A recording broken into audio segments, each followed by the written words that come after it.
Hey guys, Kevin here, the Maestro of Maroon Medicine, back today with something that's fun for the whole family, and that is genital mutilation. Genital mutilation. And there's nothing gentle about it. Guys, this comes from me offering a challenge to anybody who views my videos who's on the left of, let's say, Milton Friedman. If you can offer me 3 policies, just 3, actually I'll make it 2, but if you can offer me 2 or 3 policies of the left that you think will help America or help the world, and I can't do a video just destroying those policies, then I will go join you. I'll put on a Che Guevara t-shirt, even though, obviously, I dress much nicer than you guys do. I'll put on a Che Guevara t-shirt, and I'll go over there and sing Kumbaya with Antifa. But until then, you know, nobody's been able to do it yet, and the one person who did, I totally destroyed him. And you can watch that video. It's something like Antifa Idiot Debunked. But somebody tried to last night, a viewer called Lil Bit. Lil, you know, like the hood rat Lil Kim. She started to write a comment, and then she deleted her 3 policies. But her first comment said that Republicans want to classify people like me as mentally ill. And I guess she means transgender people. And to that I say, yes, we do. Guys, I have a background in medicine. I went to nursing school. I was a nurse in the Army, and then for a little while after I got out of the Army. And in the Army, I actually had a higher scope of practice than most nurses. I actually worked more like a PA. And in Iraq, I did like surgery, stuff like that. So I have a good education in the medical field. And then on top of that, I went back to school for a biology degree.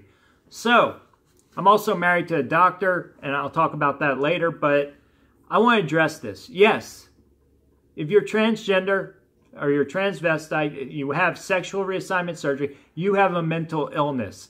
Guys, up until recently, the DSM-V, number 1, 2, 3, 4, all the DSM-Vs, which are the Diagnostic Manual for Psychiatry, all of them listed transgender people as having a mental illness. Then came along the LGBTQ lobby. And because of the backing of the left and the politicization of sexuality, the LGBTQ lobby was able to get the Psychiatric Association to rescind that and change it to where it's classified as a disorder. Now, it's still considered a mental illness. It's just a disorder instead of this classification as an actual illness. But like I've said many times before, the Webster's Dictionary is the left's worst enemy. If you go get a Webster's Dictionary and show anybody on the left what is classified as an illness, it's basically anything that is outside the normal parameters of health.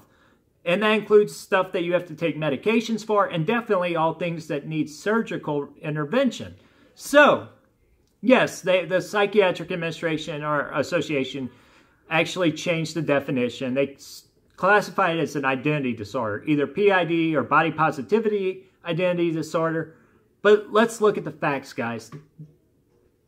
And this goes into the Trump military ban, the trans ban that Trump passed. I fully support that. Like I said, I was in the military, and I'll tell you why. And this sort of touches on why this trans issue is a serious mental illness. So, guys who join the military, if you're working out and you take testosterone just a little bit to get in shape for your PT exam, you're out. You're done.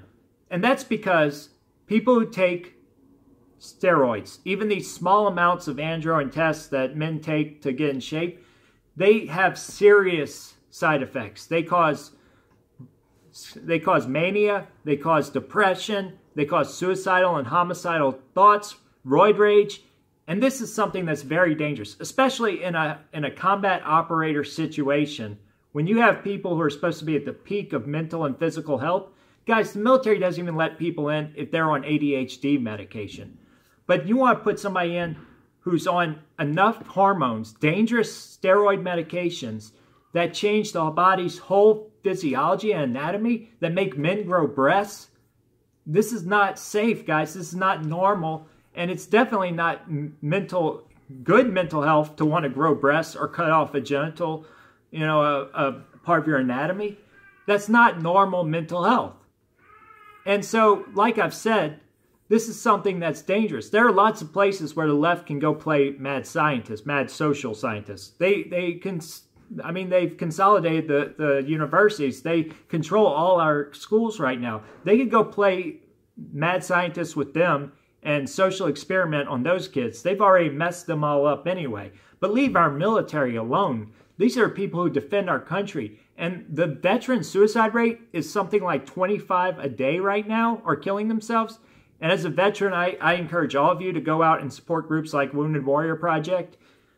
But when you have a group that's got a higher suicide rate than that, why would you want to introduce that group into the military? Why add problems? This is the same thing like immigration. Why bring in more problems to a nation that already has problems? Why bring in more problems to a military that already has enough problems? When you have veterans killing themselves at that rate, there's one group that has higher suicide rates than that, and that's transgender people. And this is the science behind it. When you look at the people who regret having gender reassignment surgery, the recent study showed that the majority, something like 67%, of people who had gender reassignment surgery regretted it or wanted it reversed. And right now, gender reassignment surgery reversal is through the roof.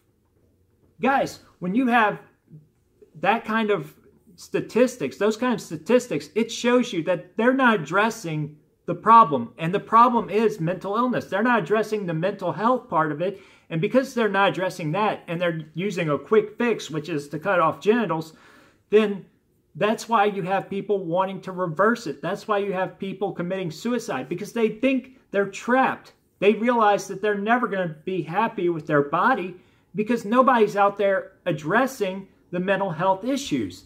And that's the problem. We've normalized it, and we've made people think that it's normal. So now they're having regrets, they're having depression, and they think, well, there's nothing wrong with me.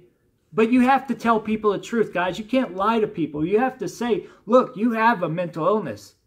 There's nothing wrong with mental illness. People who have this disease that's like Munchausen's, where they want to cut off a leg and claim that they are, disabled when they're not. The doctors refuse to do those surgeries. Doctors will not remove legs. We saw one doctor who helped a patient go blind, and that raised all kinds of hell because of how unethical it was. And that is a perfect example of the hypocrisy in this. Why have we let the LGBTQ lobby, and really it's the left that's pushed this, why have we let the left normalize a mental illness at the detriment of those people with that mental illness? You know, it's totally ridiculous.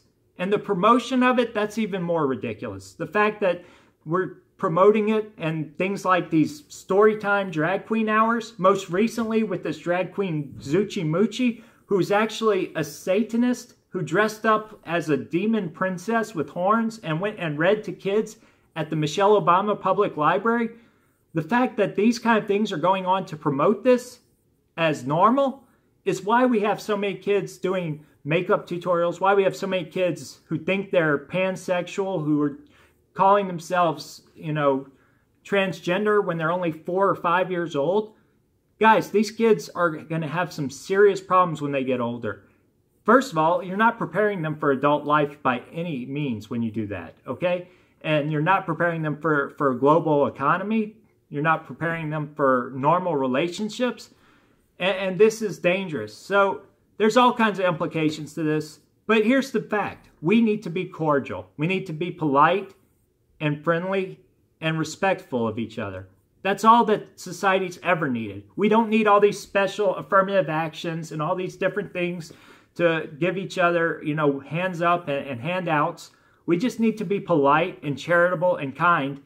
And if you have a mental illness, you have a mental illness. So what? Lots of us do. I do. I have PTSD from the war. I am proud to say that, but I don't want PTSD normalized. I don't want people to celebrate PTSD. I don't want a parade for PTSD. I just want to be able to see a doctor if I need to and discuss it openly, and that's all that we should expect from anybody with any kind of mental illness. And there's nothing wrong with you as a person if you have that mental illness.